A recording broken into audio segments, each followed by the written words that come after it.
Good morning, guys. Welcome to another This Might Hurt. We are on, what is today? Today, Wednesday? Wednesday. Yeah, Wednesday. Um, I don't even know why. I have no idea what day it is. It feels like it should be Friday. It has been a long week so far. Two of Wands, there's that decision again, guys. We're back to deciding where to go, what to do. Looking at that map, and we've reached crossroads. So I guess we do this quite often throughout our lives. Everything is a decision, right? Even just how you react to a situation is a decision. So Two of Wands meaning just making that choice. What choice are we going to make today? Every day we have a choice. Every day we wake up and we get to live our lives all over again.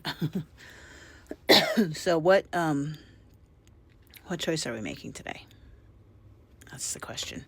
I'm not going to belabor that point too much, but there's some level of choice. Could mean travel, but I think it's more about choice.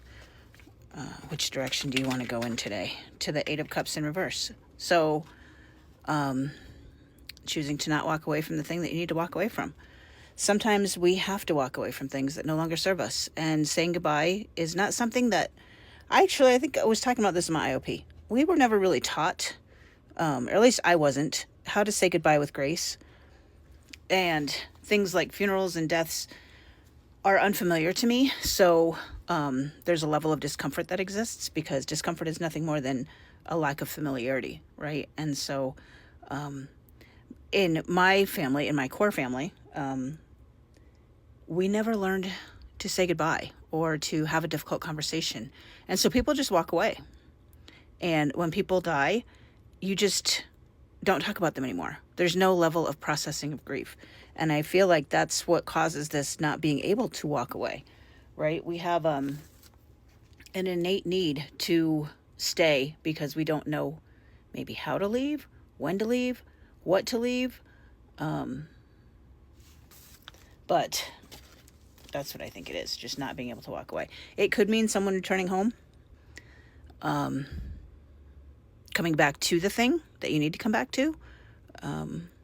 That's always a possibility. But I guess if you're returning to something from before, that is the reverse of walking away from it, right? So there's that. Making that decision and either coming home or not walking away from something you need to walk away from.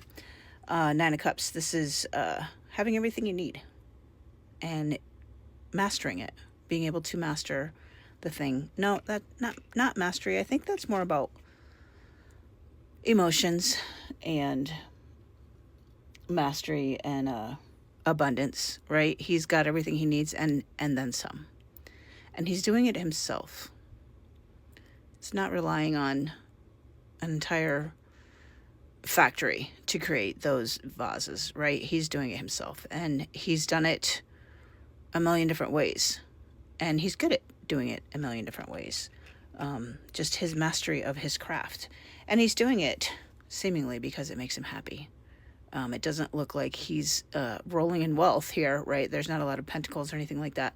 It's doing what he loves and mastering that. And really, guys, if you do what you love, then you never work a day in your life. I know you guys have heard that, but actually live it. So there's that. But so what's this decision? Someone coming back, being good at what you do. To the King of Pentacles in reverse. Careful with that one, King of Pentacles in reverse, because I feel like that's misusing money in some way, shape, or form. It could be jealousy. It could be not following through, but I feel like it's mishandling your resources. I seldom see Pentacles as money, but I see it as money today. Like, just be careful with your money. Don't overspend. Holidays are coming up. I know it's easy to overspend at holidays because we don't want to leave anyone out, right? But guys, if you can't afford to buy a Christmas gift, then don't buy the gift, right? It's the thought that counts.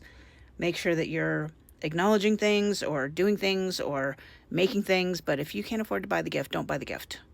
Bottom line. The holidays have been so commercialized and so capitalized that it actually makes me sick, because I myself got sucked into it for a while, where I overspent, and I spent the entire year paying off a Christmas debt. How does that serve you? Maybe it's time to walk away from that way of thinking. Maybe it's time to get back to what you know. Maybe it's time to just make something instead of buying something, right? In my family now, we do experiences, not gifts. So it's about the trip or the vacation or the jump park or the electric playhouse or whatever it is, right? So it's the experience that you get to spend with the family, as opposed to the gift that takes them away, right? Not takes them away, but like a video game, right? That would kind of take people away. What's our advice card for this? We got 2. Hanged Man in reverse and the 3 of Cups in reverse. So,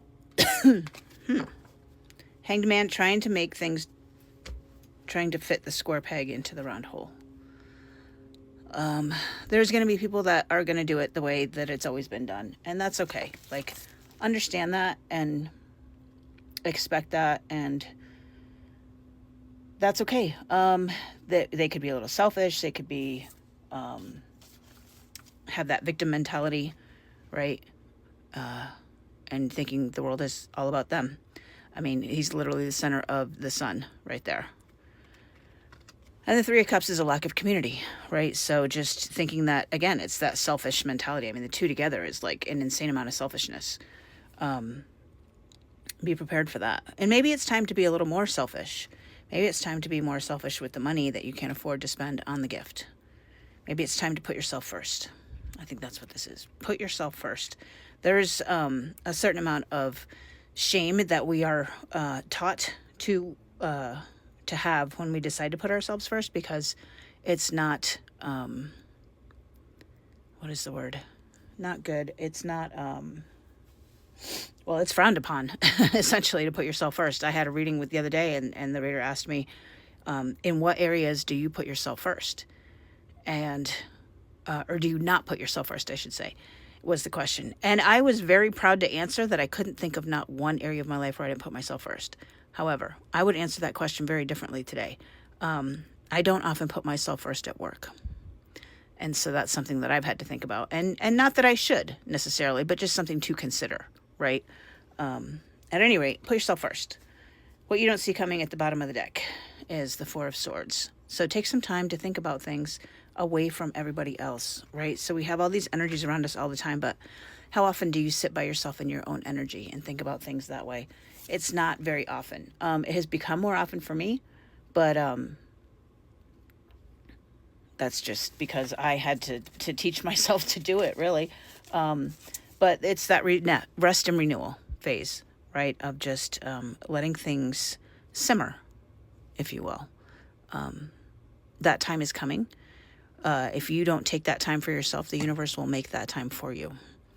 And it can come off as abandonment, loneliness, and all the things. But when you get used to being in your own energy and needing that time to, or not needing, but honoring that time to rest and renew and recharge, then you will find over time that you actually crave it. So those are your messages for today. I'm sorry, I can't talk today. Those are your messages for today. I hope it helps, and we will chat tomorrow. Take care.